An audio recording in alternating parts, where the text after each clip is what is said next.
Well, if we're gonna find any ghosts, we better split up. You're listening to Never Split Up, a horror movie podcast. There are certain rules that one must abide by in order to successfully survive a horror movie.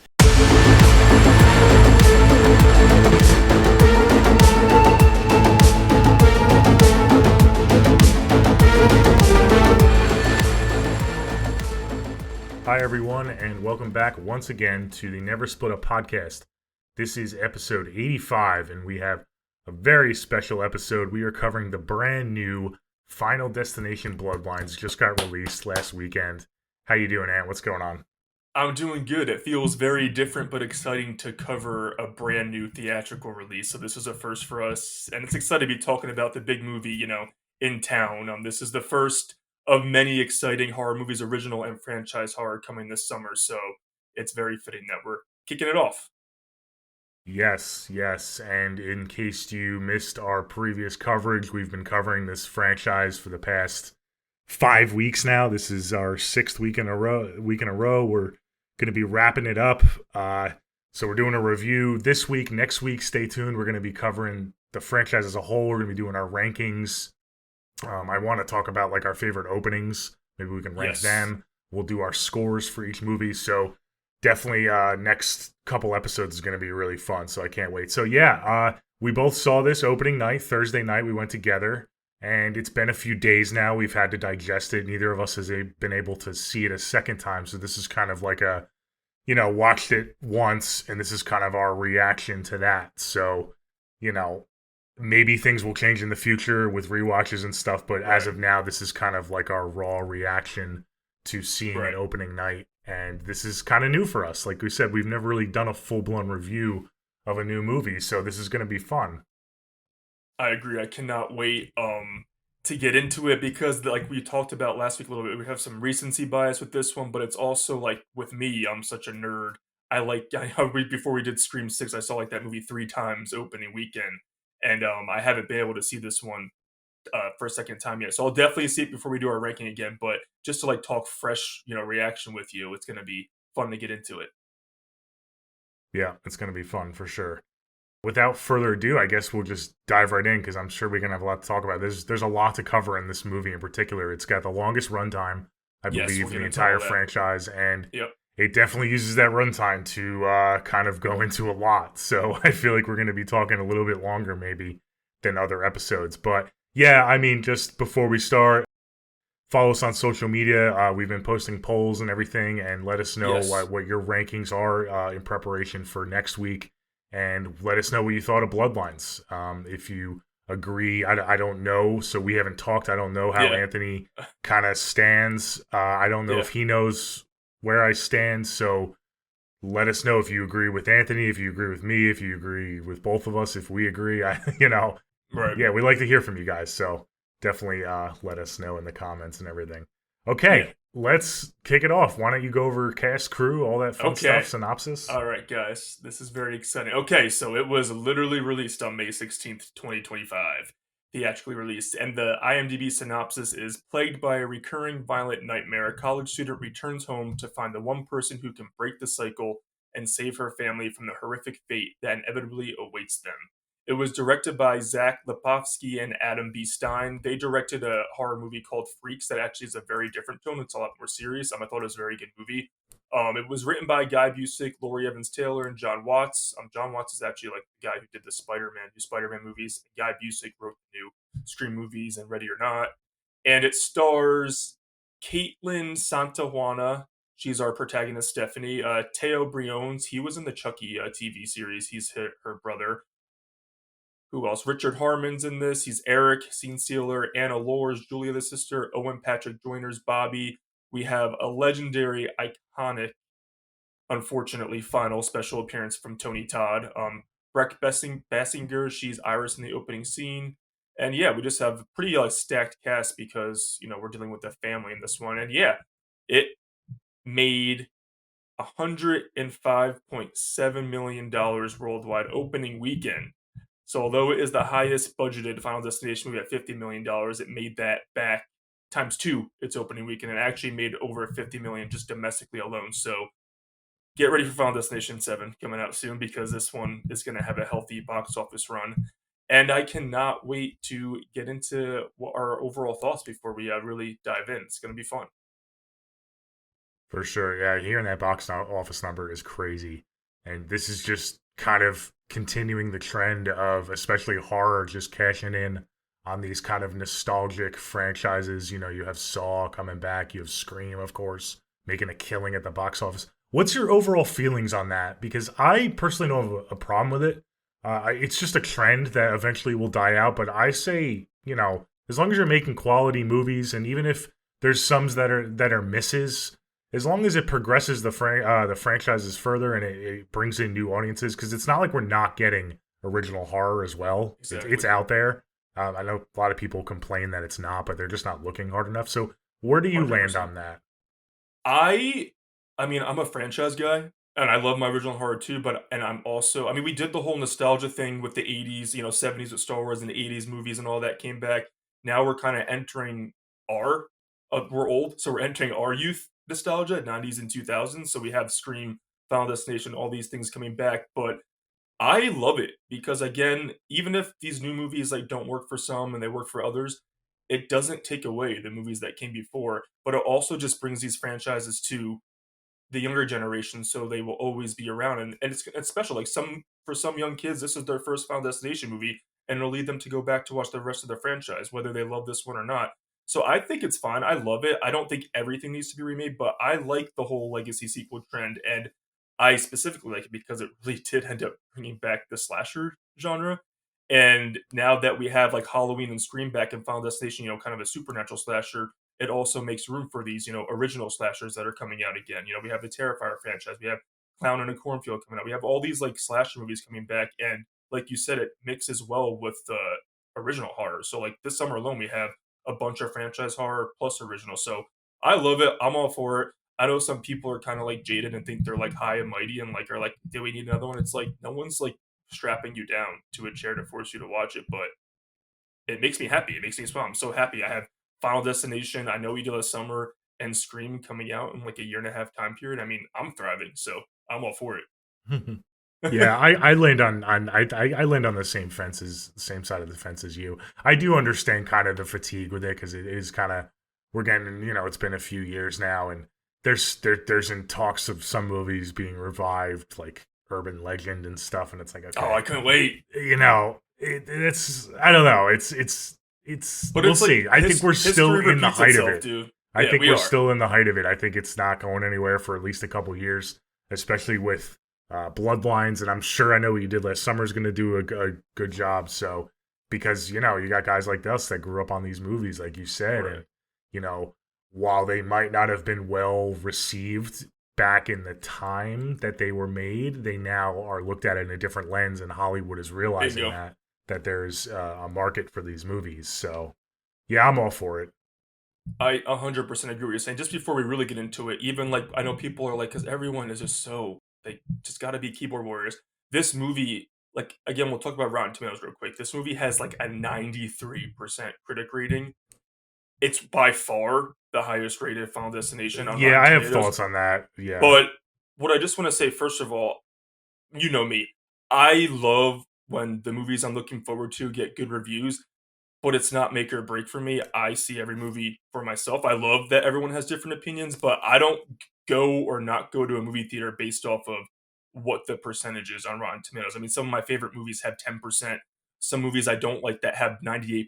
It's just, and also Rotten Tomatoes, it's not saying that everyone gave Final Destination Bloodlines at 93%. It's just saying 93% of critics gave it a fresh. So it could be a 3-star, it could be a 4.5. It's not all, 4.5 5-star ratings. Let's say they recommend the movie to some extent. Yeah. And I also think back in the day, when you have the original trilogy, which, I mean, I just think all of those deserve to be certified fresh.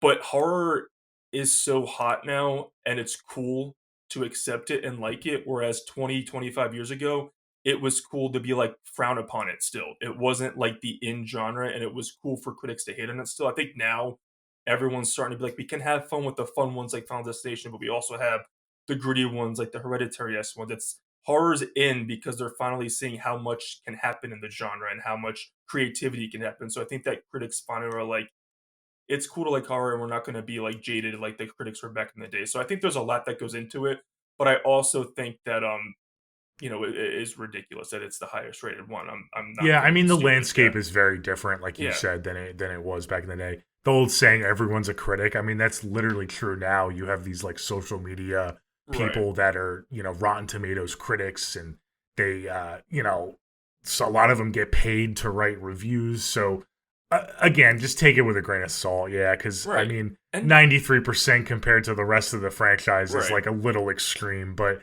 you have to realize like kind of what's going into that. I don't really. I look at it for fun, and I like kind of Me it kind of too. piques my interest, but it doesn't affect my Well, viewing experience whatsoever. No. again, like of course I'm bummed out when a movie I love gets a bad rating, but it doesn't affect my enjoyment of it, whether I'm not going to see it. Like it's just it is what it is, and everyone just like I think I would recommend finding like a couple people you follow or a couple critics that kind of jive with you if you want like a really honest opinion rather than like the big critics who are like usually watch the Oscar based stuff. It's just like find your little crew that you have like similar tastes and then you can kind of get a vibe of what you're Yeah. feeling. But other Oh than yeah. that, just go for it. Just go for it no matter what, because Yeah. even then Yeah. you have. I mean, I follow a couple of people on X who I think we have similar taste, and we've disagreed before. So it's Right. that That's the that's the beauty of it beauty though of too. Yeah, cinema. exactly. Yeah. So I mean, just go for it no matter what. Yeah. So having Okay. said that, how different are we on this one? We'll see. I don't know. Who wants to go first with their overall thoughts? It's up Oh, to you. It's up to you. I'm excited to talk about this. I'm very okay. excited. Okay. I don't You want me know. to? Yeah, sure. Why don't you kick us off? All right. So as you guys know from I keep bringing up our franchise episode, this franchise is near and dear to my heart. It's in I think my number 4 favorite horror franchise. It's near and dear to my heart, and I also think we didn't comment on what helped this one. Not just Final Destination alone, but I think the 14-year gap really helped bring everyone back in. Like, oh, we haven't had one in almost 15 years, so I think that had a lot to do with the success too, which is awesome. Sometimes it is good, to your point, to let these franchises breathe rather than keep hammering them out. So I agree with that as well. But I just think that it felt so good seeing a Final Destination movie in theaters again. It is campy fun. It's a campy fun return to the franchise. It shares in DNA and tone, I would say, more in line with 5 with hints of 3. It has like some ridiculous moments that go for like kind of like Final Destination 4, but I don't think it has the quality of 4. I think it's obviously way better than 4. But it doesn't have in my opinion, the super blend that the original trilogy, specifically 1 and 2, really had a nice blend. And 3 really capitalized on the fun with some freaky suspense moments. This one really is wants you to like have fun, laugh at the kills. It's hilarious. You're gonna look away being grossed out, but you're just on for the ride to have a fun time. It doesn't have none of the movies really had this serious grittiness. I don't even say the original was gritty, but you know what I mean. This more serious tone of the original. So this one just wants to take you on a fun summer ride. So I also think it's positioned perfectly. I really enjoyed with this one. Like we talked about the last 5 weeks, how it was a kids in high school, a friend group, adults, coworkers. This one is a family. So I think the family dynamic was something very interesting and different, and I think that really helped differentiate a little bit. And then getting into the bloodlines of it all, we won't get spoilers until we get into our actual review, but I love how they spiced it up with the premonition that it wasn't just your typical premonition cut back to the protagonist, save everyone. There's a little bit of a tiny twist there that ties in the whole bloodline of it all. I think it also helps this movie deal with multiple generations, and it adds a little, I don't know, adds a little spice to it. I think that Nolan said it's an hour and 50 minutes, including credits. So I do think it has slight pacing issues. I think if it was an hour and 45 minutes with credits, it would have been very tight and fun and pedal to the metal. It still is, but there's a few like moments I would say of character dialogue exchange that I didn't need to sit on so long. And they were hokey and cheesy, but that's what this movie is. So I'm funny, but I didn't need multiple scenes back to back of that. And another, I will, I'm not going to be recency biased. Another thing I will bring up that I have been bringing up pretty much since part 3, but part 3 barely did it. I would say specifically, especially 4 and 5. There is CGI that at some points slightly took me out of it, while also I know why they do it. It adds to the ridiculous of it all, and because this movie is being so big, it's still on that, like, 50 million budget, but it does slightly take me out of it. But it's ridiculous, so it's all right. I give it a pass, but I have to comment on it because I did it with 4 and 5, so it's not fair not to say about this. It has some of the same issues in that area, and it did make me miss the visual effects of part 1, and I would say especially part 2, because part 2 goes over the top, but every death still looks like, in my opinion, a real death. You can tell it's effects, but you know what I mean. It's not the CGI overload that some of these scenes have. Tony Todd, we'll get into it. The man is a legend. We will get into his sequence because me and you did have our theories last week, so I want to make sure we get into it. I thought it was a beautiful farewell to the actor, the character actor, the horror actor that he is. It gave me chills. And I would just say, if you love the franchise, go check this one out. If you want hilarious bloody mayhem, this is for you. But it still is leaning heavy emphasis on the fun camp of it all rather than making you scared. There's some sequences that you'll leave and be like, oh shit, I hope, the garbage truck scene got me. And there's a few scenes a few great sequences that will make me think when I'm doing everyday things. But this one just wants you to leave with a smile on your face and having fun and go with a bunch of friends and enjoy a new Final Destination movie. So I'm obviously a big recommend with certain issues here and there. But overall, I loved it and I had a great time, and I'm excited to see it again. All right. Well, this movie was, I think, a bit of a miss for me compared to you. Not gonna lie. So I think we have some different opinions. I agreed with some of the stuff you said. I think you started off by saying this is just campy fun. Maybe I don't know. Maybe we just look for different things in this franchise, and obviously we've talked about how this franchise means more to you than it does to me. So it's really not that serious, but I have to be honest with myself. I don't like how it's gone, not just full camp, because we get the campiness, right? And 2, 3, 4, and pretty much every sequel, like you said. Right. This movie, though, felt at times like it was almost like a parody of itself. It went so overboard into the humor, and it had the one-liners. Some of the sequences, I'm not going to spoil yet because we didn't, this is the spoiler-free part, just felt very like they were kind of making fun of death in a sense. Like the movie writers were making fun of it. Like there was one scene that literally felt like an SNL skit. I was like, oh my god! And so I laughed a couple. I mean, we went and saw it together. Like I'm sure you heard me chuckle a couple times. Like there were some funny moments, but overall, I just think it went a little too overboard. I like when it balances that kind of gruesomeness, and maybe it's because the earlier entries didn't have as much CGI. They felt a little more gritty and dark, and even though you get 2 and 3 are campy, it still had that suspense to it. I didn't get any suspense in this movie, except, and this is the highlight for me, that opening sequence. You didn't touch on the opening sequence. Yeah, one of the best opening sequences in the franchise. Not to spoil my ranking, but that was the highlight of the movie for me. That was the best part. I think kind of everything went a little downhill, unfortunately, after that opening sequence. But that opening sequence is what I wanted more of from the rest of the movie, and I just feel like it never got to those highs. With the penny and everything, and everything going on in the opening sequence was awesome. So, yeah, that was a letdown.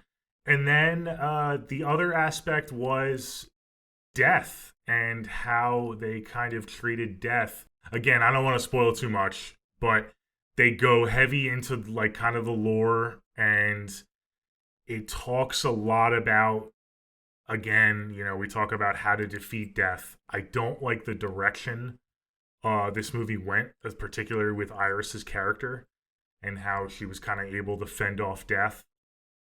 So we can talk about that. Tony Todd was another highlight. His send-off was just beautiful and very just powerful.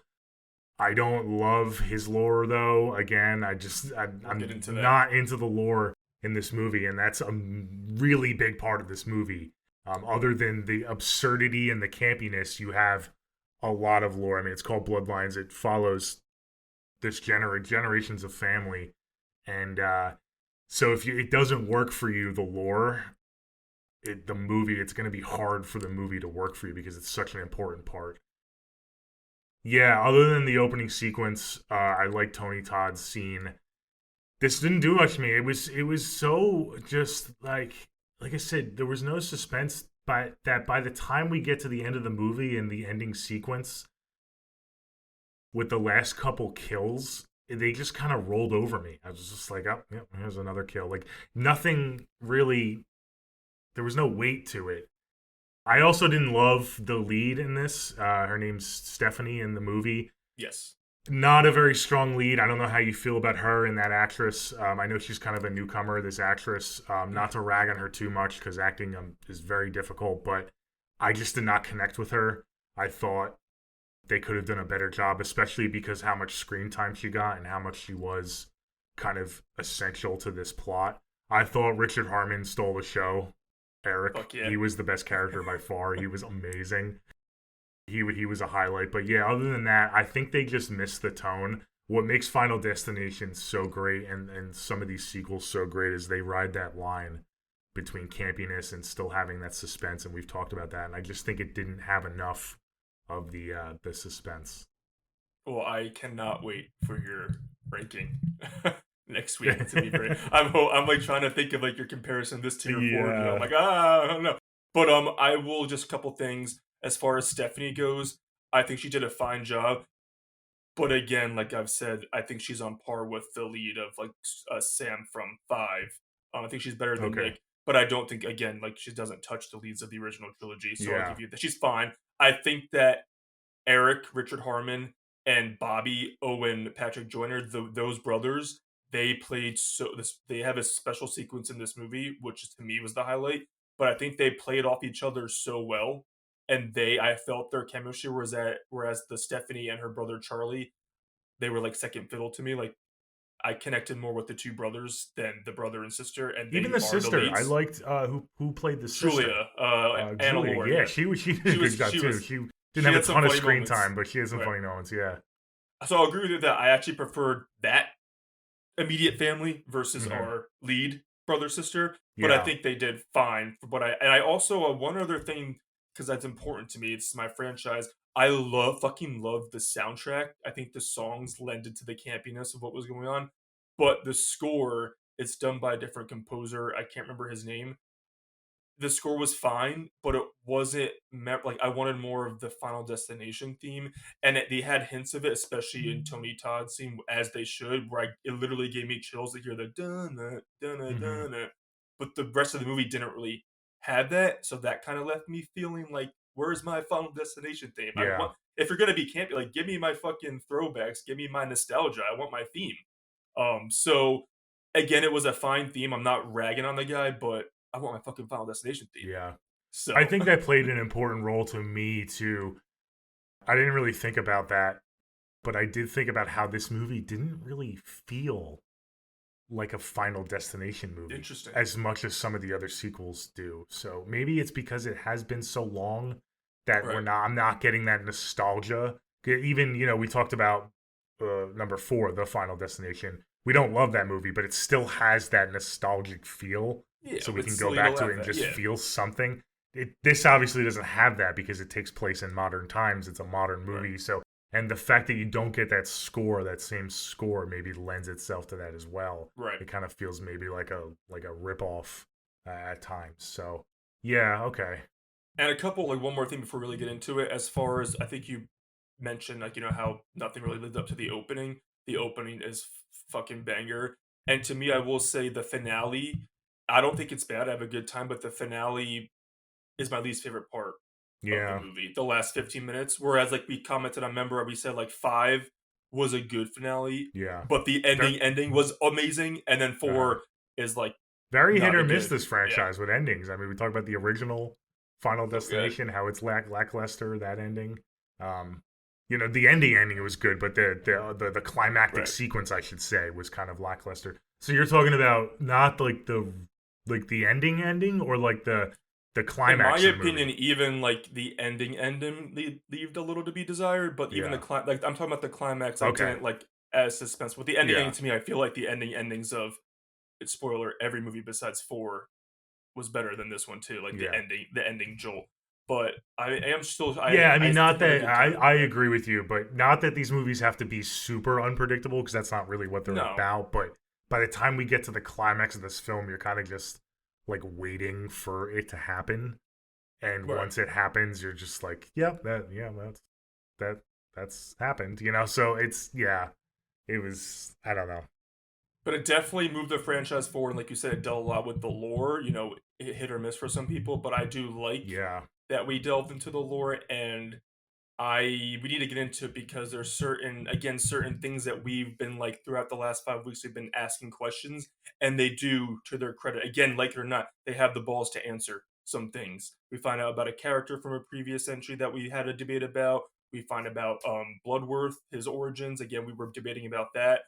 I wonder if they made the final decision on his reveal after they found out from him that this was unfortunately going to be his last role. I wonder if they switched it up after they found out he was just going to make a quick appearance and obviously was very, very ill. But yeah, let's get into it because we have a few things to talk about. I guess we'll hit the opening scene and then go through the death sequences and then the lore, like the current things we found out, because we'll get into it again next week in our rankings. So let's do this opening fucking scene.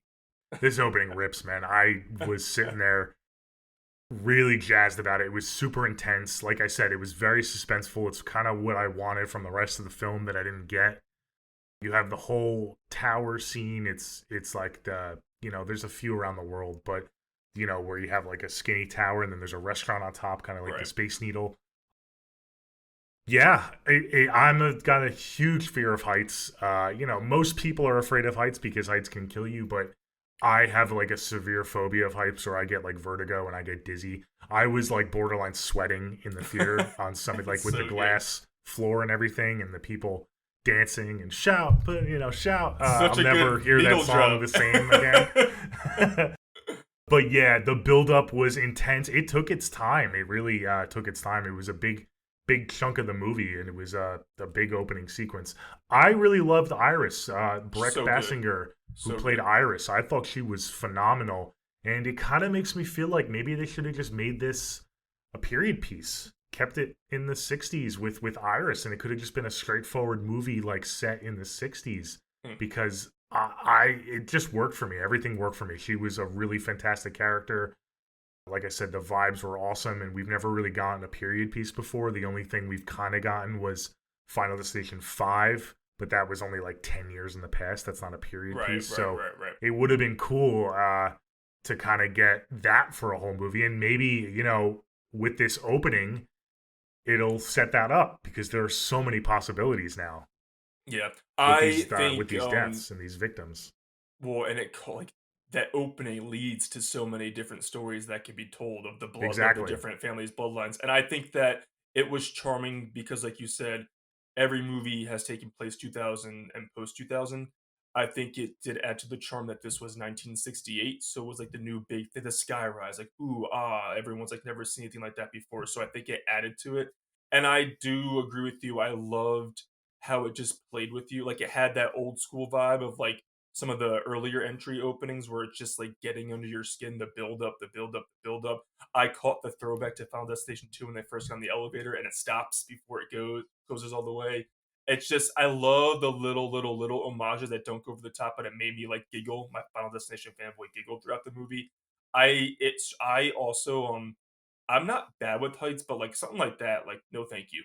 No thank you, no thank you. And the claustrophobic person in me in the elevator alone when the guy was like, "Oh no, come in." I'm like, "Fuck you, no, you go up." So that's like they got me me with that alone. I'm like, "Oh, those are my two biggest phobias: are fear of heights and claustrophobia." So that got me. There was no way in hell I would have gotten on that elevator. And then you have mixed with a little fucker of a kid. And I'm like, "Oh god, this is the worst day for me ever." Yeah, you hate kids. You're right. Yeah, this was built for us. This opening.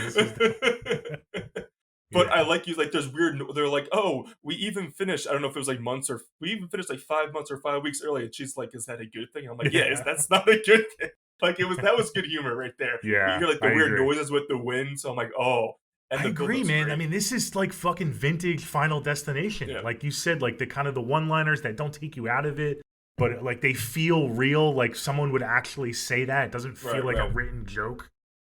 You have like the sound effects, like you said, the wind and everything, and it cuts to some structural issues that's going on. I mean, it's really fucking good, this opening.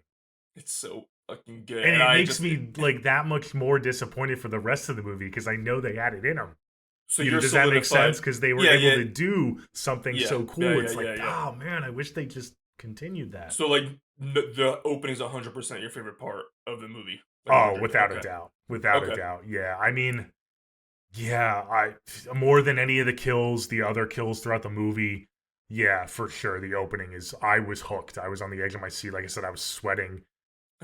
It had some levity. It had some breaks to kind of let you breathe, but then it just threw you right back in. And then the actual disaster lasted so long and had so many cool parts to it with the piano and with everything. It was so well done. I love, once the mayhem hit with the everyone started like either falling through, like they're doing the make me want to shout and they're stomping on the ground. Of course, like everything breaks and cracks. And I love when there's like the valet out front and it just has like raindrops keep falling on my head and the bodies just start falling and blood splatters. I'm like, this is fucking amazing. I love that Iris really she's like her little only mini final girl in the opening alone. She's trying to help people. Her poor fiance goes quick after just finding out that they're gonna have a baby. It really kicks things into high gear. And I was like, when the little kid got out, I'm like, that fucker with that penny caused a lot of the shit. He's gonna get away with the fucking piano. Just slap. I'm like, yes. It feels weird to want to cheer for like a child death in a movie, but I was like, I was like doing an eternal clap at that moment. So I think again, I agree with you. This opening was aces. Yeah, and very very interesting final girl in this sequence, premonition girl, however you want to call it. She saves everybody. She stops the disaster from happening, which is a first. Nobody in Final Destination has actually stopped the full-blown disaster. They've just saved like a group of people by freaking out. So she didn't freak out. She didn't have a freak out. She said, fuck, everyone's about to die. I need to spring into action.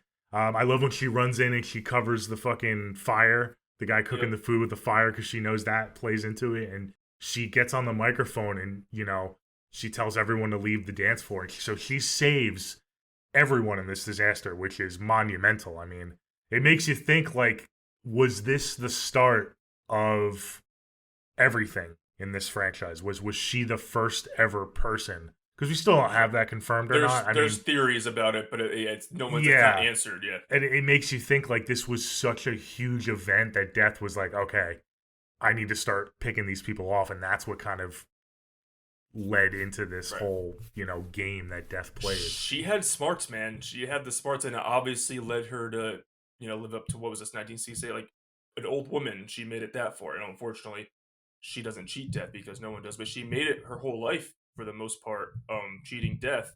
And there's also a highlight, and this is the first hint, I'm like, they're really focusing on this little boy a lot. So in my head, I was like, that's Tony Todd, that's Bloodlord. But then as the movie went on, I'm like, that's definitely gonna come into play. So that's where we get the answers about him. But the opening scene's a banger. And then what do you think about how they differentiated, because they don't go back to her? We kind of find out later in the movie, like, what she does to stop it.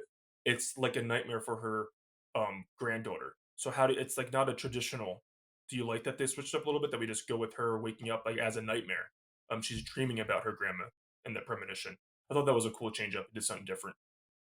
Well, yeah, I mean, that's the most. I'm fine with it because, again, I would have preferred if they stuck in the 60s, but that's only because the rest of the movie didn't work. But to bring it to modern day, I thought that was a clever little kind of thing that they did. So, yeah, that leads us to Stephanie. I mean, she's not a premonition person. She doesn't have a premonition. She has the nightmare, which kind of springs everything into action. And you know, it's kind of, I guess, her nightmares were trying to warn her that Death was catching up to her family. That's kind of how I interpret it.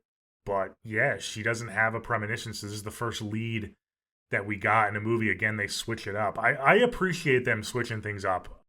Like I said, I don't love certain aspects of the lore, but I do like some aspects. I think Right. the fact that we get a movie that spans what 60 years Right. almost opens up a lot of possibilities for future installments. I like that Death is now going after Bloodlines from this disaster. So that's kind of the whole premise. Is there was like over 100 people that survived this opening tower scene, and Death was picking them off one by one, but it couldn't get to everyone in time. So people started having kids, so it had to pick off the kids. So it's taken this long for Death to finally catch up to Iris and her Right. family because she was one of the last people to die in the catastrophe. So I like that. I think that's Okay. cool. I think that's really cool. There's things that I like overall broadly, but it's more about the stuff that happens in this movie in particular that I don't love that we can get Okay. into it. Yeah, I would just say that it sticks to the Final Destination formula for the most part, but it also takes, like you said, it's taking swings. So whether it works for you or not, I would just commend the creators and directors that they are not just doing rinse repeat. I mean, it is their. I mean, Final Destination is kind of like you're there for the deaths no matter what, but they're kind of doing. They're trying to go for some certain different swings, and I would just say whether it 100% works or not, like good for them for going for it. Yeah, no, I agree for sure. So we pretty much get introduced to this entire family. We have, Iris and her brother, her dad. She goes back to see them to find out she wants to find out about her grandma.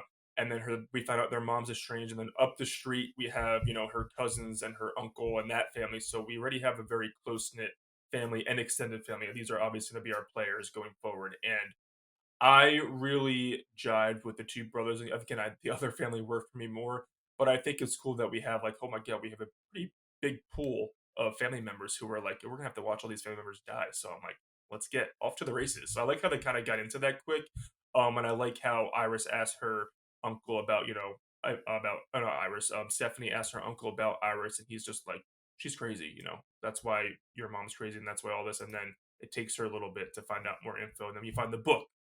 I love the book that when her grandma gives her the book when she meets her. But I think it was a cool. I mean, again, very like cliche of how to get her to go see her grandma. Who ends up the grandma reminded me of like a Laurie Show 2018 like Doomsday Prepper kind of vibe. So you have that going for her. But I don't know. I think the setup was fine enough, and I liked how we got introduced to the whole family. I like how the one brother is looking out for what do they have like a turtle or whatever. I thought that was cute, adorable. Whatever animal they had, that was friggin' adorable. And yeah, so we get led to Iris. Stephanie finds Iris. What do you think about where Iris and this like fortified cabin, you know, secluded from everybody? Iris is the fucking boss, man. I mean, she is single-handedly keeping death at bay to protect her Right. family, and it's she's villainized from her It's kids and sad that she's everything. villainized and she's the hero. Yeah, and but she's just getting it done. I think it's pretty hilarious that the cabin she's in is literally like a death trap. I mean, there's so many things that could kill her. So you mentioned that you love the book. This is the main thing that I hate about this movie and the lore. I Oh, cannot stand the book. We've talked about it again and listened to our previous episodes, guys, on some of the previous movies. But I like less is more approach, and I'm really surprised that this movie works for you because it's not a less is more approach. I like right. when death is mystical and people have like these mystical premonitions and they can kind of see clues hidden in the world. I hate this book. It turns death into like they even say it's like a mathematical equation where you can predict death at all times. And if you study this book like a textbook, that you can now be an expert at defeating death. I Thinking that you hate can. that. Yeah. I Yeah. hate that. I think that's so I stupid. I don't like it at all. You know what it is? I mean, again, I think they could have done more with it if they're going to use it, but I just appreciate that it wasn't like a whole, like, Flight 180, Flight 180, Flight 180, Flight 180. I feel like a lot of the sequels, like, they just briefly, they're like tie into the franchises, like, I remember Flight 180, whereas I think Part 2 did the work to, like, actually intertwine the other movies that kind of, like, mentioned some of the previous installments, but it's just like, remember Flight 180? So that's kind of the lazy part of those movies. I think this one, you go in the book, you get your throwbacks to like they show like all the accidents and some of the openings from the other movies, and I just think it's better than someone looking online like remember Flight 180.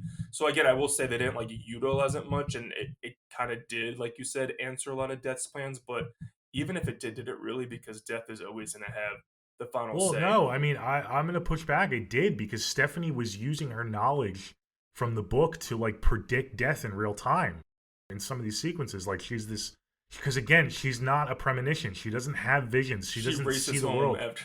Yeah, so I think they use the book too much. I think it would have been cool if the book was kind of just a way to tie the movies in, and maybe Stephanie studied it and like got to learn like kind of how death does its thing. But the fact that they took it a step further and they allow Stephanie to kind of like predict death at all times, like there's a situation in the book for everything. It like doesn't make any sense. Okay. I didn't like it at all. How do you feel about we find out that Iris is unfortunately terminally ill, but Death's saying "fuck you," we're gonna get the shenanigans going and just fucking kill her right then and there.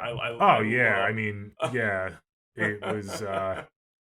I mean, Death's gonna take its chance, right? I mean, Right. Iris basically given up and said, okay, here we go, like kill me. So yeah, of course. I mean, that's Death is not gonna fuck around with that. I It waited love. that long. It's not What gonna about wait a her second death? longer. It's fucking a jolt, like the death when it Yeah, goes right. I thought that death was she pretty just gets fucking impaled. awesome. Yeah, I mean, so this one works, right? Okay. Because it makes sense in universe. Death was waiting so long to kill her that, of course, it's just gonna kill her very quickly. It had like the kind of the setup with on the porch and everything, but once it got the opportunity, it was not messing around. Yeah, she literally allows herself to die just to prove like what she's saying is true to Stephanie, which is again ballsy fucking badass bitch to just like go like, yo, I'm gonna die either I show you now or I'm gonna be terminally ill and it's gonna take longer and you might not believe me and you have no chance. So again, to her final dying breath, Death won, but she kind of got the final win against Death because she was able to show her granddaughter like, yo, this is real. Go do your thing. So Iris Yeah. is she's a fucking one of the MVP like heroines of the franchise, I would say, even though she doesn't Oh get that yeah. much screen time.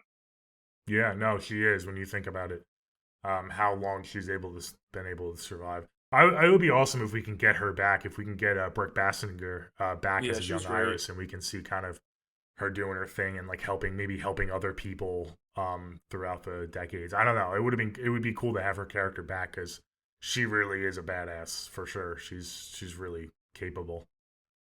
I agree 100%. So we get the whole like typical like funeral, and then the mom Darlene, she comes back in her camper, so she's part of the crew now. They go to like the I guess like a celebration after whatever, they go have like a barbecue, and that's where we get our first death sequence in the family barbecue.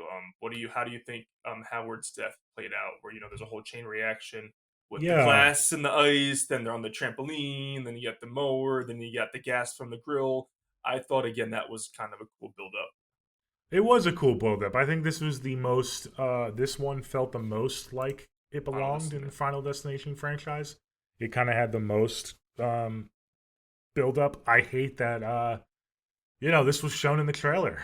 I think this could have been one of the more iconic scenes for me if it wasn't spoiled in the trailer. And this is kind of just on the studio.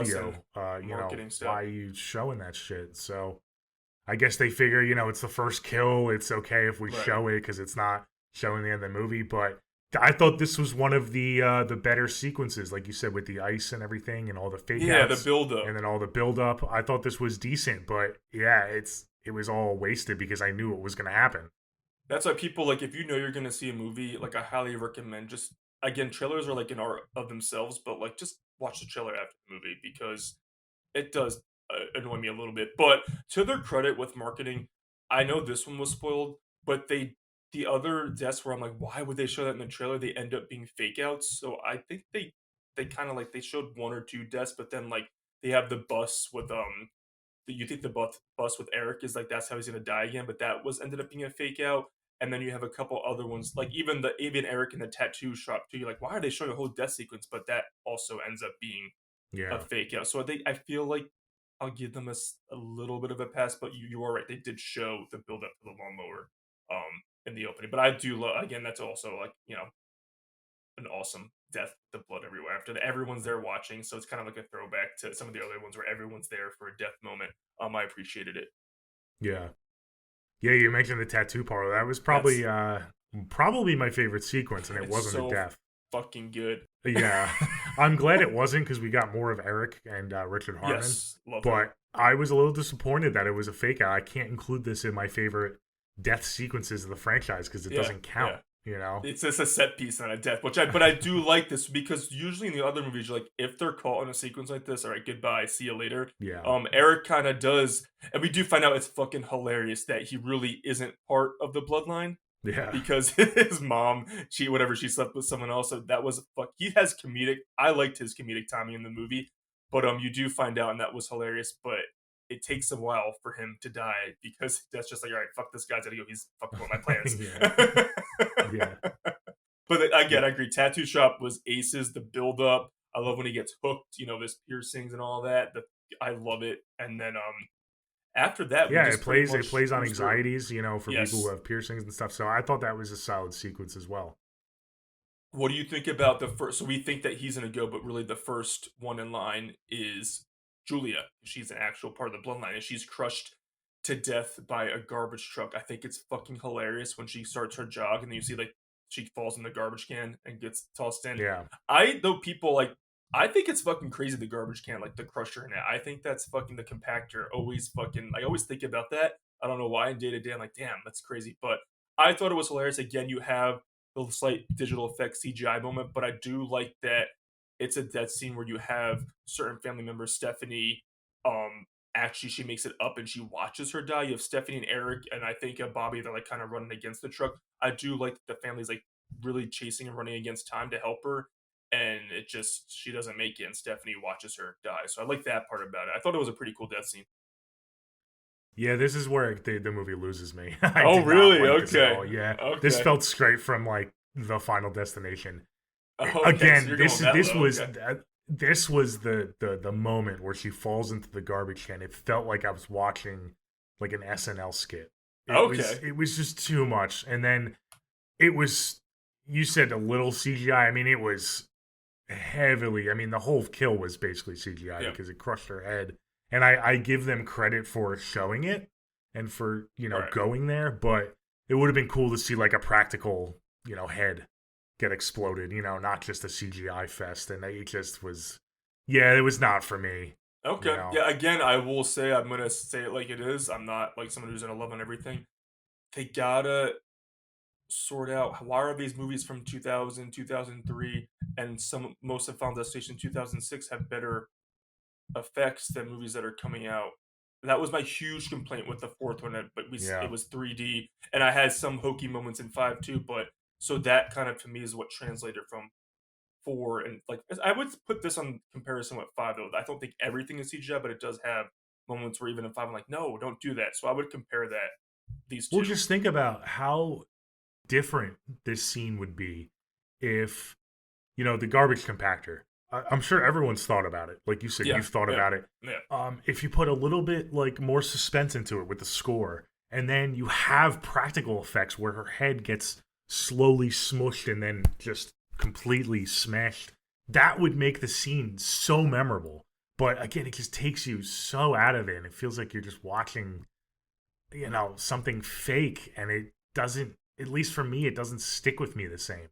Again, I like the camp of it, also it works for me, but what frustrates me is that I saw and read interviews after seeing the movie that they did most of these deaths with practical, and then I guess they went like, back to like the Thing prequel, like they went over and like CGI'd all over it. So I'm like, Uh, why? Yeah, I think that was the wrong call.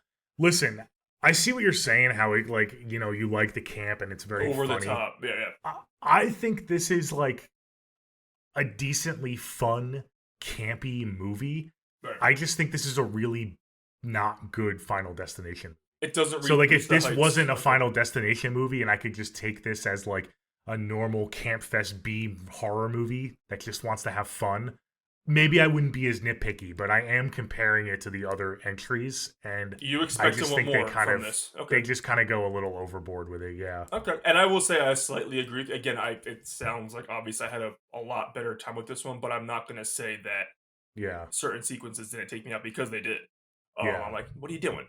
But all right, so let's get to I fucking love my favorite part of the movie outside of the opening is the whole hospital sequence, including Bloodworth and the two deaths that Yeah. followed. The two deaths that followed really harken back, in my opinion, to Final Destination 2's back-to-back deaths. In the field after the car accident. I forget the two characters' names, but it really, really, really fucking worked for me. The hospital sequence, like hands down to me, is the highlight Yeah. of the movie. So, well, okay, let's start with Bloodworth because I believe that Yes. happens first. Let's get into him. This was another. This was the second major plot point with the lore that I don't love. So, first things first, Tony Todd, absolute legend. I love what they did in this scene. This scene is amazing. His send off I just read was not scripted. They kind of Right. knew he was sick and this was probably going to be his final role. So they kind of told Tony Todd to just write a send off to the fans and just say what you want and kind of say goodbye. So I mean, how does that not pull on your heartstrings? I mean, Oh just my God. just an absolute legend. You can hear and you can feel the the emotion when he's delivering the line. It's just perfect. I really am glad that they kind of took care of him in this role. With that being said, his character. Let's get into it. The fact that his character, okay, you mentioned it before, he's the little boy from the opening sequence. Yeah. So basically, he tells our characters, Stephanie and company, True. that right. He's been on death's list this entire time. And he's known about it. He's been friends with Iris this entire time. He's tracked it, and I just, again, it's too much, man. I think we talked about this last week. I like Bloodworth just being this guy that is fascinated by death and isn't part of it, and I thought that was really creepy, that he was just like this creepy coroner. I see what they did. They kind of made him like more important to the story, but it also kind of brings up some, dare I say, plot holes with his previous movies. When you go back and watch the previous films and like kind of what he says, it doesn't really line up to what he was saying in this film. So I think they just did a little bit too much. I understand they tried to honor like his character's legacy by making him like a standout character that's been, on death's list and almost like a hero in a sense, like he's been tracking it and yes, he's been waiting for it. But I don't know. I don't love it. How do you feel about it? Okay, so much to unpack with this sequence because it's like I remember last week when we were talking about 5, you were like, I think he's just fascinated with it, which I would say he's still. I don't think it abandons that. I think you find out he is fascinated. Where Iris took the approach of isolating herself, he took the approach of kind of investigating death and trying to find out the quirks. That's why you see in the past movie he's kind of discussing what death's coming for you. Here you can do blah blah blah, this, and he does bring up the whole new life can defeat death from part 2 and the take someone's life thing from part 5. He does like kind of solidify that. And we do find out huge. Again, another question we had, we kind of debated, where do you think Kimberly and Burke were after 2? Like, did they escape death or were they still part of it? And we do find out that my girl Kimberly from part 2, even though she pissed me off with the clear stuff, that she's still alive. So expect AJ Cook to be in a future installment. I think that's how the legacy can be carried on. I think it's important. It's special to me that long-running franchises have characters like Tony Todd, and you have the trio in Scream, you have Laurie Strode and Halloween. That's why those franchises are so special to me, because they have a through line. So I'm happy. Unfortunately, we won't be able to see Tony Todd again, but we still will have a character from 20 plus years ago be able to pop back up. And I think that's exactly what they're going to do. They're going to replace Bloodworth's character with Kimberly. Yeah. Not directly, but they're going to use Kimberly. Hopefully, they're going to bring her back, yeah, and use Kimberly kind of as that expert in a sense, because we no longer have Bloodworth. Yeah. Yeah, I agree, and I will just say I did lean over to you as from like Bloodworth's the kid, like I said in the theater, but I really want, because again, going back to our Final Destination 5, I was almost convinced throughout all these years. I'm like, I even said, I'm like, I think he's the Grim Reaper, like I think he's something. So they kind of flipped it on me and gave you like a straight up answer that he's just been a part of Death's plan for this whole time. Yeah. So he is just fascinated and interested in investigating it, and that's where he ends up working with the dead bodies to, again, in my opinion, get him closer to it and kind of investigate. So again, I thought last week we were going a completely different direction, but I also think that it's kind of beautiful that it allowed his character to have a complete arc because he pretty much we find out he's also, I mean, unfortunately real life and in the movie he's dying from a terminal illness. So I did bring the line because this is all Tony Todd. I thought it gave me chills. I almost like started tearing up. It's his final line is, I intend to enjoy the time I have left and I suggest you do the same. Life is precious, enjoy every single second. You never know when. Good luck. I was like, oh, that gave me fucking chill I mean, bumps. yeah, So oh, the fact that he wrote that himself and it just summarizes the entire franchise. And we talked about like death and exactly. morality and everything. I mean, it's so And perfect for not his only that, final role to be in this franchise. You you're know, so that right. talks It about death. like it summarizes the franchise, but he's also talking directly to like all the horror Yeah, fans that have been had his like everyone throughout the years who have been fans of him. And he's just like, enjoy life. It's a ride. Like, but so you're so right. It intertwines with the franchise and then just him personally. So I was like, oh, it's so beautiful. But I wonder if that arc for him was the plan the entire time of him having to be the little boy from the beginning, or maybe if he was going to be around longer. I wonder if they would have kind of gone some like Grim Reaper route. We'll never know, but we did get an answer. So I'm always curious in the back of my head if that was always the plan or not. But whether it was or not, he went out on a high note. Again, it was a cameo like the other movies. It was always going to be because unfortunately his condition. But again, just that voice, I'll miss that voice so much. So haunting but beautiful at the same time. So I think again, round of applause. Again, I get what you're saying. Like it's gonna hit or miss for people when you actually find out his origins. But overall, like what they could do with him, I think they did what they could, and I think it was A plus. So again, rest in peace, Tony Todd. Oh, I'm happy that this movie was dedicated to him. What do you think about right after that though? We get to the fucking Eric convinces Bobby, like, because they've had that conversation, like, yo, you gotta kill yourself. I'll bring you back right here.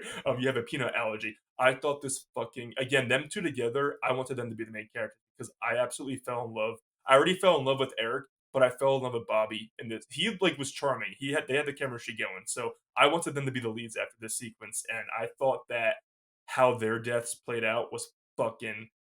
It might be one of my favorite like death sequences in the franchise, and 1-2 punches. It made me harken back to part two, which is obviously very special to me. So, what do you think about the whole MRI and vending I, machine in terms sequence? of kill sequences, I think this is my favorite. And that's not saying much because I don't love this film. Yeah. I'm conflicted though because again, I'm a claustrophobic person. I've had to sit through MRIs. I had to sit through an MRI machine that was too small for me, so I was Oh literally fuck my that. shoulders were stuck and I was pinned inside an MRI machine for over an hour. So I feel like this scene could have been an all-timer for me personally if they Right. actually had someone in the MRI machine and it goes wrong. But the fact that we don't get that, this is like I guess the next best thing where it just kind of plays with the magnetism of it all, Yeah, like and malfunctions or whatever. Yeah. yeah. So Dude. I kind of it's kind of like one of those what ifs, like what could have been. Right. Because I did hear, did get it spoiled for me before this movie was Oh. released that there was an MRI kill. I Oh, didn't know what okay. it was going to be, but I knew it had something to do with an MRI. So my hopes were really high that it was going to be this fucked up sequence of someone inside an MRI machine. So I was a little let down by that.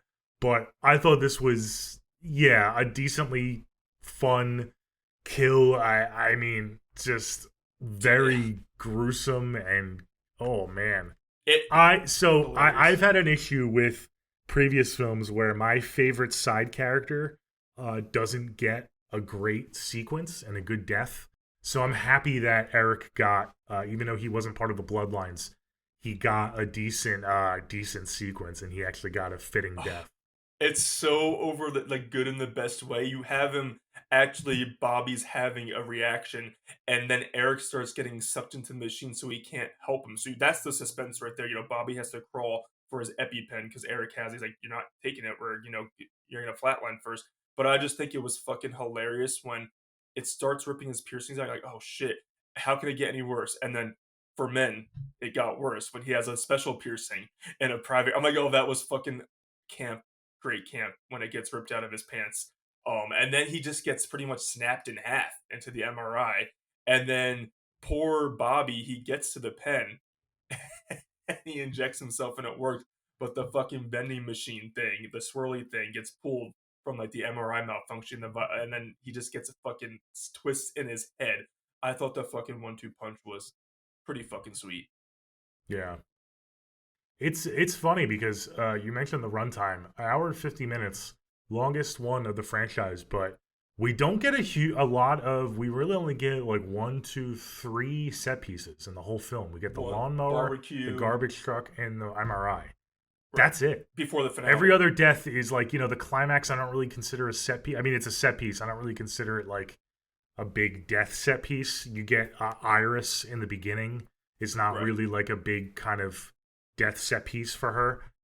So it is funny, and I think that kind of also makes the movie feel a little bit long as well. Like you said, it has some pacing Well, that's issues. where I do like yeah. the 1-2 punch of this, Love but maybe it would have been better if they had separate set pieces and they kind of cut out a little bit of the filler and the lore. They could have focused on more set pieces, if that makes sense. Yeah, I think that's where the slight pacing issues come in. They focused on like, I think they had a lot of time, not a lot of time because this movie is for the most part, the pacing with the separation of the deaths, but they kind of like you're right, they have the deaths kind of like bungled up together. And then you have some time with dialogue and like family hokey stuff until You know what it was? I think because it was a family, it's an interesting dynamic, but I feel like the writers felt obligated to kind of lean into that. Yeah. And you have the relationship between Stephanie and her mother, Darlene. Right, And that's a whole they lot. have a few scenes together. You have even the aunt-in-law, Aunt Brenda. There's some like heartwarming scenes with her. So the dad, Stephanie's dad, I forget his name, Marty, I think his name is it's on Google. He's so safe. like Marty had some moments. So I think they Right. leaned into the family aspect maybe a little too much, and they kind of maybe should have focused more on like what makes the franchise so memorable. Yeah, So, I could I see don't know. that I think maybe having a that's- slight. yeah. That's where the pacing stuff came in. But after they were pretty much off to the finale, where Stephanie, Charlie, and Darlene, the mom, they decide to go back to Iris's cabin, like wanting to hide from death. Yeah, Because again, I as- think this is so funny that this is like the ultimate safe house. We got to get you to this cabin. It's like this fucking rundown cabin that's probably got like, fucking death So traps everywhere. What do you think about after the RV crashes and the whole Stephanie stuck her seatbelt jams and it's pretty much the cabin explodes and then we have Stephanie's like starts to drown and then Charlie and Darlene kind of like half burnt, but Darlene saves Charlie. The whole thing. Darlene was actually had her death scene. I guess might have been they were like this is probably too many deaths and the pacing didn't work. Her death scene I think was originally going to be in like when they walked into the hospital or out of the hospital, the revolving door. They kind of like you saw slightly in the hospital they walked in that was like kind of like Yeah, I a heard about suspenseful thing. I think she was gonna get crushed in there and something originally, but she ends up making to the finale, which I'm okay with because it's her kid and she makes it to the ending with her kids. If it was just the 1-2 punch of brother and sister, I don't know. I was fine with it, but that could have been cool death though in the revolving door. She just kind It of gets did hit seem smashed. like it would have been cool. It definitely She would have gets, been like, cooler than this smashed. death. Yeah, she gets This death was smashed. just kind of like a jump Typical. scare almost in a way, but Yeah. it was very kind of just quick. I mean, it's very predictable. Listen, I mean, I don't care that it's predictable, but it's just Kind of like we knew it was going to happen. She was going to save her kids and she was going to get it. I don't love the death itself. Again, there really was no like. It's a throwback sequence to to the set it McKinley up. death, I feel like, which I kind of like. That kind of Yeah. death was kind of like let me down a little bit 2 and 3. Like that's all he got. Mm-hmm. Yeah. Yeah, I know, especially because, she becomes an important character, Darlene, and her and Stephanie have this relationship that they build throughout the movie. And this was what I was talking about with my overall thoughts. By the time we get to this sequence and by the time we get to Darlene's death, when the lamppost kind of just goes through her body, it just didn't phase me at all. I was just kind of like expecting it to happen, and it Right. didn't affect me anyway because we had seen so much cheesiness already that I was just like, okay, yep, there goes Darlene. Everyone say goodbye. Again, going back to what I said, I will agree that the finale, like the climax and the finale, are my least favorite parts because almost like what you're saying, it's kind of like let's just go through the motions. Like we had our, in my opinion, the opening and like the first 2 acts were really like having fun and doing its thing, and then they kind of like, all right, we got to wrap it up and go into the motions. Of things. Especially with how different this movie is Mhm. with what they did with some of the the story. It's almost like they just kind of ran out of steam and they're like, all right, we just need to wrap this movie up real quick. Let's just do like a normal ending. Yeah. So what do you think? So then we get the whole, Charlie like breaks the seatbelt, but of course Stephanie is like not conscious, so he resuscitates her with CPR. But we're led to believe, much like Kimberly in part two, that she died and was brought back. And then you cut to the week later at Charlie's prom, and I thought it was fucking hilarious. The reveal of, I forget what, a neighbor or doctor. It's revealed that she was never dead. She didn't really flatline or anything. Her heart never stopped. That part I liked, but what follows, again, I think you got the throwback to the train in part three and the throwback to the logs in part two. That was fun. That's how they died. They got smashed by the logs. Yeah. But the CGI was too much for me with that Oh, final. It was crazy. too much. So fun reveal. Yeah, it was funny. The doctor's Yeah. like, well, technically you didn't die, So which like, I didn't oh, really fuck. get because he was doing CPR. I mean, CPR is to restart a heart. So, but he was saying her heart never stopped. She was just not breathing. So I didn't. That was a little confusing, but I thought that was a kind of a funny twist. But Yeah, then like it that. just took me right out of it. The penny. We didn't even talk about the penny of it Penny, all. the whole movie. How kind of death is I manifested like into the this penny. penny. It was funny. It's cute. Yeah. Yeah, the old lady and everything. It was like, That was okay, funny. yeah. But Yeah, that the was final alright. shot was too. Again, I appreciate the throwbacks to some of my favorite installments, but it just was too much. I know it was because I like the premise of it, how something as small and simple as a penny could Right. derail something as big as a train. I mean, that's just a microcosm for so many things, you know. So I like that, and I like the whole train derailment. But yeah, it's just like you're watching. I hate to say it. I mean, we said it a couple episodes ago. It's like you're watching a video game, like with The Final ending, yeah, Destination the 4. ending feels like that Yeah. for sure. The very end, I think that to me is like the worst offense of the CGI. The ending, that's what took me up the most, and that's what we just talked about in Final Destination 5, how important it is how you leave a movie, and this is how we leave this one again. So yeah, guys, that's Final Destination Bloodlines. What do you think about? I've seen some conspiracy theories out there with Stephanie. What do you think about the whole idea that that final scene was a premonition and that's going to be the opening to 7?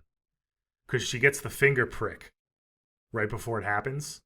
And if you go back into this franchise, something happens with the finger and the hand, like you get Alex with in the airplane, he pricks his finger. So conspiracy theorists are saying that that's the start of her premonition because she never got one, and that she's going to save her and her brother from the train, and that's going to kick off 7. I hope that's not true because, again, I hate to say it, I did not like her character. I hope we don't get her for a second film. I think that would not be great, but it's an interesting little wrinkle that they could kind of explore, I think. I'm kind of in the mindset where like that would be cool to have a returning character again back to back. Be a lead, that would be awesome. But again, it's like my two favorite characters in this movie. Bobby and Eric are no longer part of the family, so it's kind of want to move on. So it'd be cool to have her back, just to have her and her brother returning. Like, oh, familiar faces, let's go on this journey. But I just want to be my millennial, selfish person and just have Kimberly come in part 7 with the new group, and she kind of leads Be the the way. lead. Yeah, so Be cool, man. It's so funny, man. Like the more I've sat on Final Destination 2 and the more we've gone through this franchise, Kimberly is, I think, my GOAT. I think she's probably my favorite final. I know all of them die except for her, but I still consider them final girls and boys. Yeah, for sure. Because they of do course. make it to the end. I think even more than Alex. I think she might be my GOAT. She's a highlight. It's so funny because I love her so much, but I was so angry when she like made clear leave that mental asylum. Yeah. But she put in the work. I fucking love her. So my selfish it part of me, it was a tie, I think, between her and what's her name from 3. I mean, obviously, Wendy has a special place in my heart. Yeah. But yeah, I mean, she's really good too. So yeah. I'm kind of in the same boat as you. I would like to see her kind of lead 7. Yeah. That would be again awesome. No shade to it'd be cool to see a character returning, but let's get my girl Kimberly front and yeah, center with the new group. I don't mind moving on from this film for sure. Yeah. Not at all. Okay, so that's Bloodlines, guys. We had very different opinions. It sounds like Ant was a little bit higher. We're not gonna do our scores. We're gonna save that for next week. We're gonna do a big kind of wrap up episode for the entire franchise. We're going to get into all of our scores for the movies. We're going to rank the movies. We're going to talk about our favorite sequences and kills. And yeah, that's going to be fun. But for now, let's get into Never Split Up moments. Do do you have any off the top of your head? Do you want me to go first? You can go first. Just a reminder, guys. I ran the polls for the entire franchise, and we're going to reveal the results on our ranking episode, including this one. So make sure you guys are voting for the whole franchise. I thought it'd be fun to go through before we get into the ranking each movie and our picks and the winners. So that'll be fun. But you can go first. I think I have one I'm going to use, but I don't think it's going to be the one you use. So you can go. Okay. I have one, but I actually thought of a second one I think I'm going to use. The one I was going to use was from the opening, just because that is the highlight of the film. Right. The people dancing on the floor. The glass floor is clearly fucking about to break. Look down. Nobody has looked down. I mean, yeah, that was like, it was like kind of comical how nobody noticed that. Yeah. And it took Iris going on microphone for people to notice. I'm not going to go with that. I'm actually going to go with Eric, my boy Eric. Okay. The events that led up to his and Bobby's death. Because Eric just had this big moment where he kind of found out that he was adopted, right? Was like he yeah. We know that his mom, whatever, pretty something much, like that. Yeah, that his mom was not his mom. Whatever. He wasn't part of the Bloodlines. Right. He had that big crash out, and then he kind of returned and had the moment like when he got into the van that he said, I'm going to help you, Bobby. I'm going to be there for you. And you get that, and then he has this brilliant idea to split off from the rest of the family and do this crazy peanut allergy death with Bobby. That's my never split up moment. It literally is them splitting up and Eric's kind of big plan to kind of separate from the group. I don't know, man. After seeing your sister die to the garbage truck and you almost died in the tattoo parlor, I mean, he didn't take death as seriously, I think, as he should. He just was very cocky about it, and I think he should have leaned on the rest of the family more to help him and let them help Bobby. So I'm going to go with them two kind of splitting off from the group in the hospital. Oh, dude, I'm wrong because you did take my moment. Oh, I'm sorry. Right. I was like, wanted to scream. I'm like, why didn't you just take the whole group? Because you could have at least had more of a chance for them to like help Bobby. Well, I get it. Like they would have never went on board for it, so it was kind of one of those like we have to do it ourselves. But yeah, but that was my two. I'm trying to think. Because I always go back to the opening too. I don't know if I'm gonna do the stomping on the ground, but I'm almost it's a movie, so we have to have a movie. But Iris had so many like weird feelings leading up to just even getting up to the top, where it's like you have a bad feeling. Like, I think the movie was playing the song with, like, I feel the bad moon arising. I'm like, girl, you have so many signs on the radio. In my opinion, once I got on that elevator and the guy's saying, like, they finished, like, 5 months early and you hear the shaking of it, I'd be like, sorry, fiance or whatever, we gotta leave. She allows them to go up there and she sees so many signs. And, again, she is a smart final girl, but I would have been out. I would have pieced out before any of the shenanigans even started because I'm like, I got bad vibes. So I'm just gonna go that like Iris doesn't listen to her instinct. Your gut is always, for the most part, in my opinion, gonna lead you in the right direction. Go with your gut. And Iris goes with her gut too late. Okay. Cool. Solid moment. All right. That's gonna be a fun poll. So yeah, vote for that on our polls. Never Split a Pod on X and Instagram. Subscribe to our YouTube. We're very close to 300 subscribers. Yes. We're still trying to get there. So please, if you haven't already, subscribe to that. If you're already watching on YouTube, thanks for watching, and all the other sites as well. Leave us comments. What did you think about Bloodlines? I've seen very polar opposites. I've seen people that are not fans like myself, and then I'm literally see people saying that it's their favorite in the franchise as well. It seems like, not to put words in your mouth, Ant, that it's going to land somewhere in the middle for you. So I we'll see where it lands for me. It's going to be a little bit lower for me, I think, maybe just in terms of how I feel. But yeah, let us know what you think. Did this one work for you? Right. Was it a return to form? Are you excited for this franchise to be back? And yeah, until next time, we'll see you for the franchise wrap up on the Never Split Up podcast. We'll see you later, guys. Bye. Thanks.